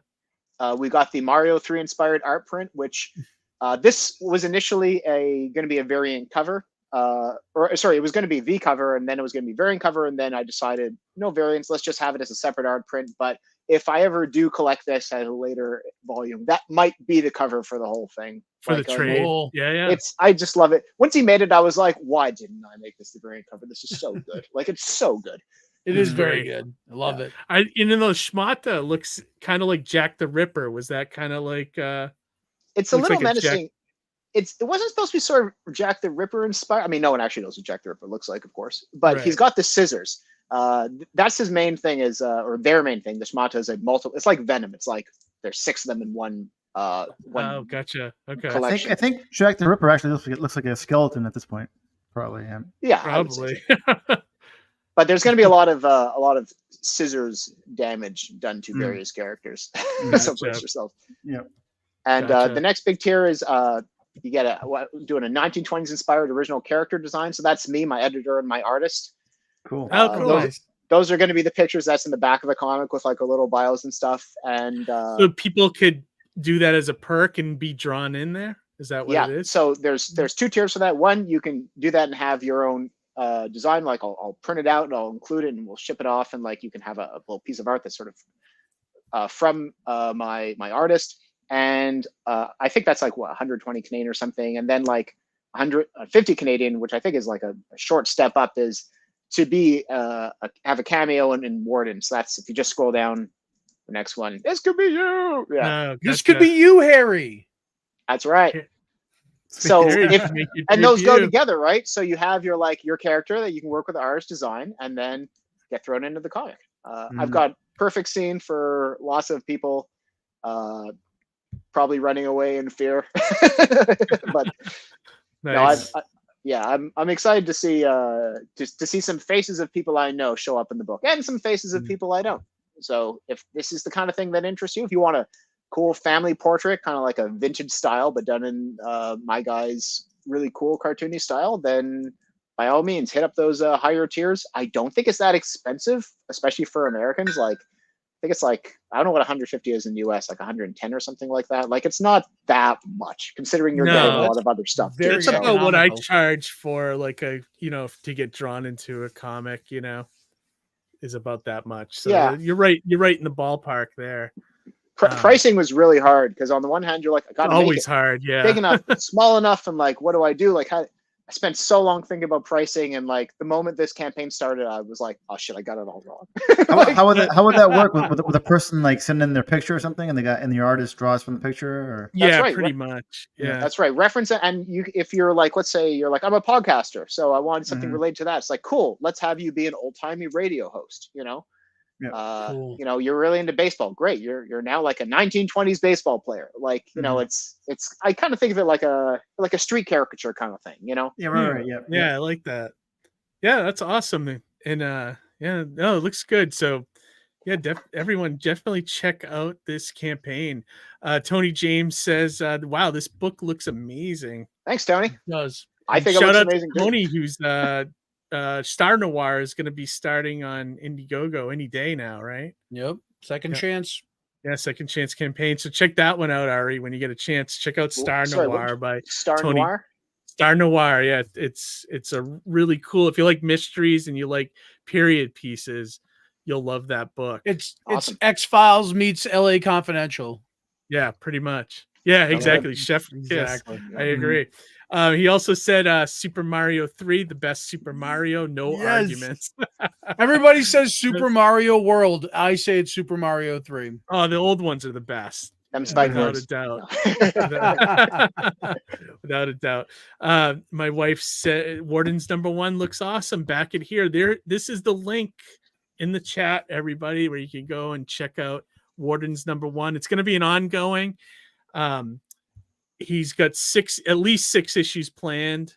And probably come out one a year, I think. I don't think my artist can draw faster than that, considering he's working on like a few other books as well. He's awesome. I need to like give him something good to do constantly before he realizes he can probably get like more money, being a professional something else. So like I'm like, no, The question for you is how far along is this first issue? Where are you in the process? Oh, it's done. Oh, it's done. Okay. 100% done. Yeah. Are you fulfilling this almost immediately then?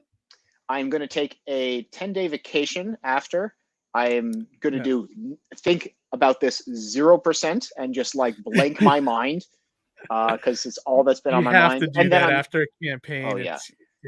It's exhausting. It's so mentally exhausting. So much. And then after, I'm pretty much going to go right to the printer. I've got a local printer here too. I want to shop around a bit. There's a couple printers I found in the past month that I want to like get some prices from and stuff.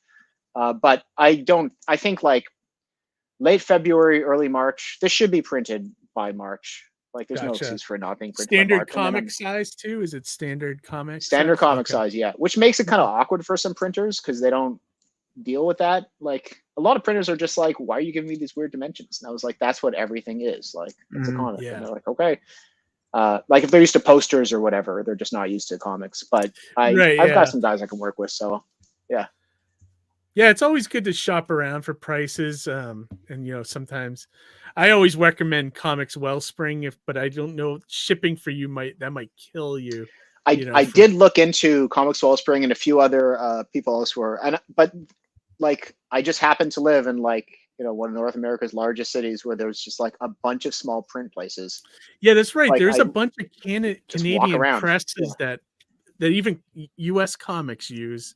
Like even some of the big companies like Marvel and DC, isn't there? Yeah, sometimes you see like printed in Canada, and you're like, really? Why? Like where? Yeah, you want to try to find out. Yeah, it's like, okay, I didn't think that made sense economically for scale, but sure. Yeah, right. Like it must be getting a good discount, to come up here. But it looks great, and everybody go check out the link. If you're watching this tomorrow, the link for the Kickstarter will be in the description of the video, so check that out. Help Ari get to the goal. He's only about $600 away, so close, and he's got 3 days to do it. I believe in you, Ari. I'm confident. I'm confident we'll get there. Yeah, I'm confident too. DC said Quebecor used to do all the printing. Quebecor, there you go. Yeah, you can look into them. Oh, we lost Johnny. I'm sure Man down. Man down. We'll have to segue back to get Johnny. Yeah, right. But what was I going to say? So I was going to start wrapping this up anyways, because we've been going about an hour and 42 minutes. But anything else you want to say about the campaign, Ari, before we start wrapping things up? Anything else you want to add that we didn't get to? I don't think there's anything massively. Just like this is a really fun story. This is a really culturally specific story, but culturally specific in the way that it's very accessible as well.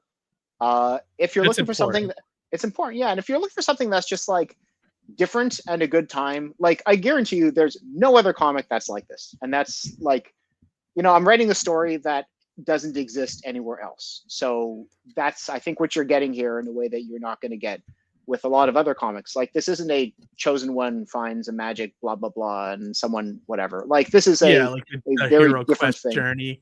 Yeah, I mean, of course, there's some standard like sort of hero stuff, and there's a lot of like sort of archetypes that'll come up in the story as like a old mentor figure, like in many ways the rabbis, like your Gandalf or your Obi-Wan or whatever like that, like any number of course, I'm drawing on the same archetypes everybody else is, but it's different and it's fun, and I really want to emphasize what you do with those archetypes too that makes it different, so. That's cool. And I like that you did your research for it, as well. Like I like that you researched everything carefully, and it's really cool. It shows in the work, Yeah, there's the other thing I wanted to mention too. Researching. Your lettering is good, dude. You're pretty good letterer. Did you? Oh, thanks. Is that something you do on the side as well, or first time out the gate? No, really. I just have a very high standard for myself, and a lot of time, I guess. It looks good. Like I was just looking at the word balloons and everything. You look solid, dude.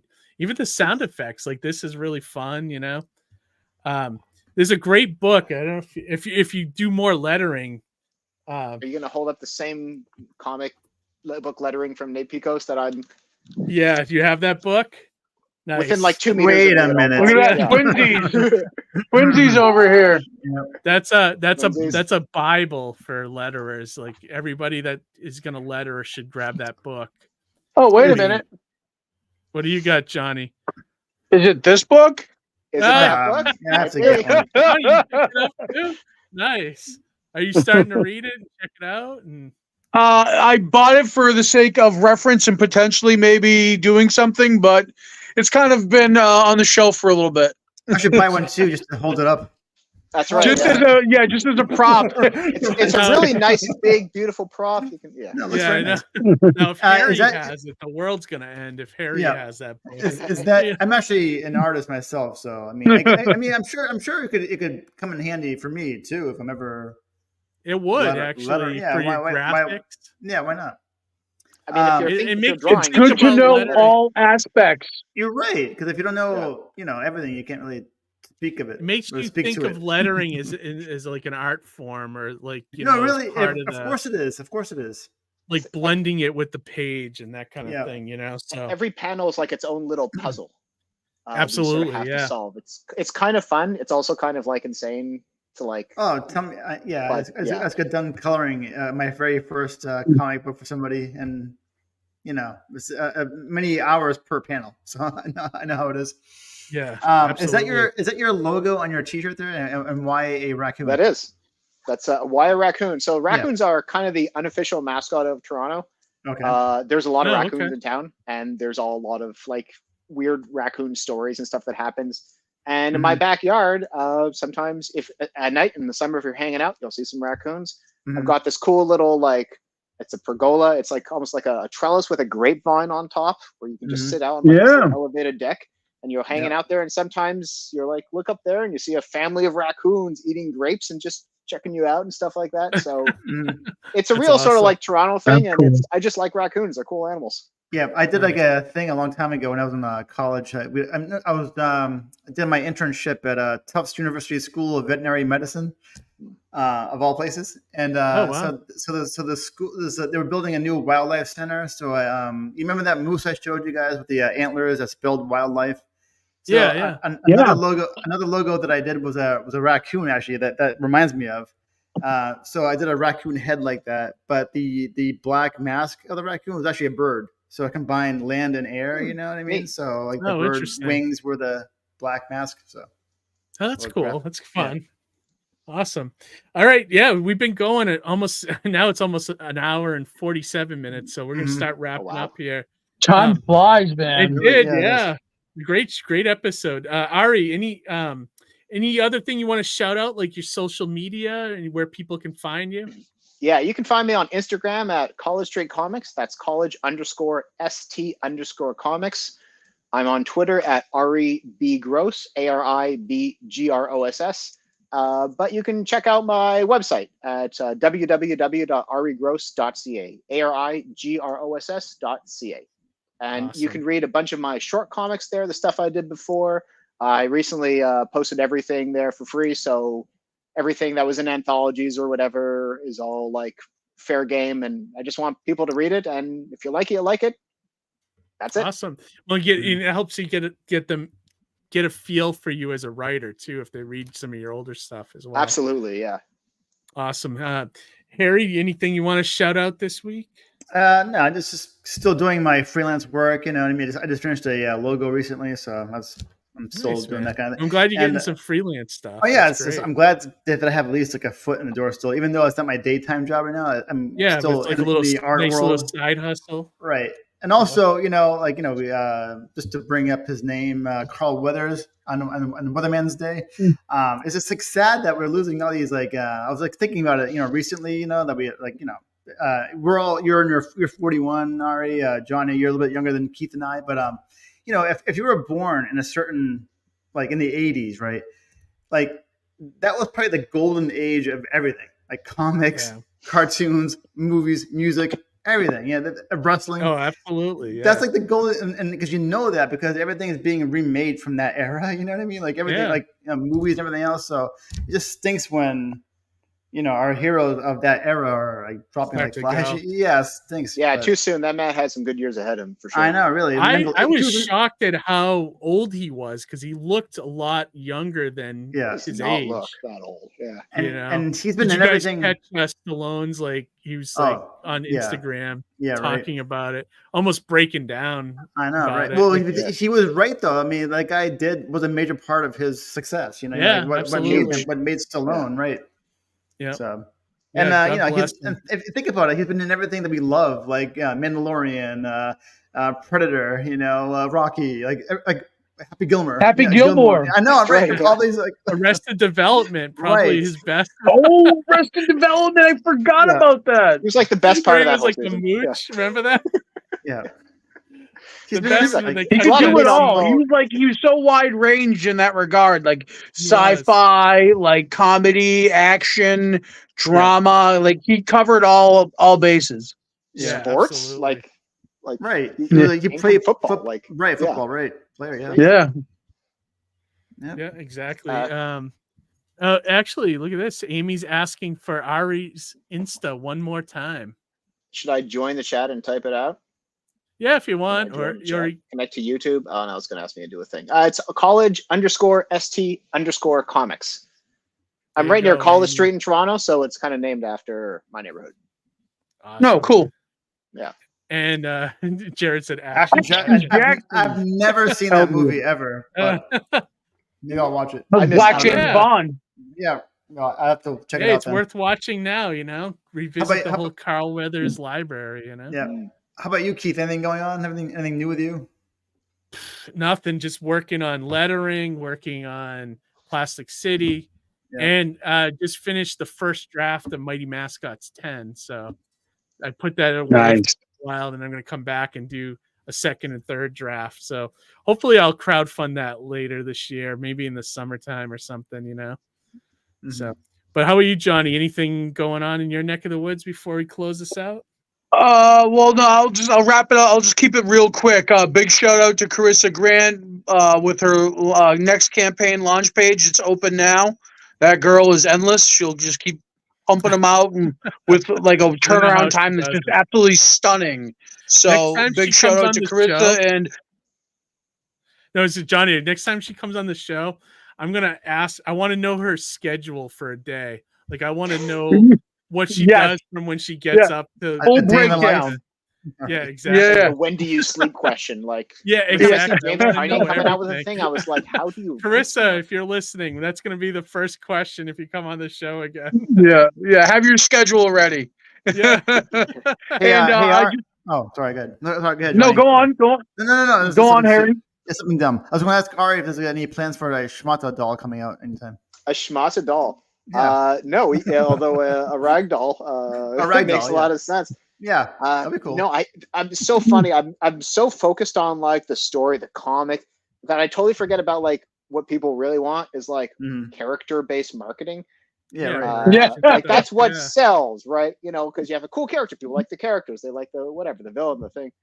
I've got some fun characters coming up in Wardens 2, which I think will make some pretty good. I won't spoil anything, but like they're kind of like sort of pet sidekick sort of level stuff, which I hope are going to take off. We'll see. Maybe we'll be cranking out dolls for that if that works well. Yeah. Awesome. Sorry, Johnny. And yeah, no worries. And then the only other thing I wanted to say was just thank you, Ari, for coming on the show, for sharing your time with us. I know, schedules can be very busy. We talked about balance at the beginning of the show. Really appreciate you coming on, sharing your project with us, with our audience. And everybody should go out there and back Wardens #1. Thank you so much, Johnny. It's been a pleasure being here. Yeah. Well said. Well You said, got it, man. Johnny. I agree. Everyone check out Wardens #1.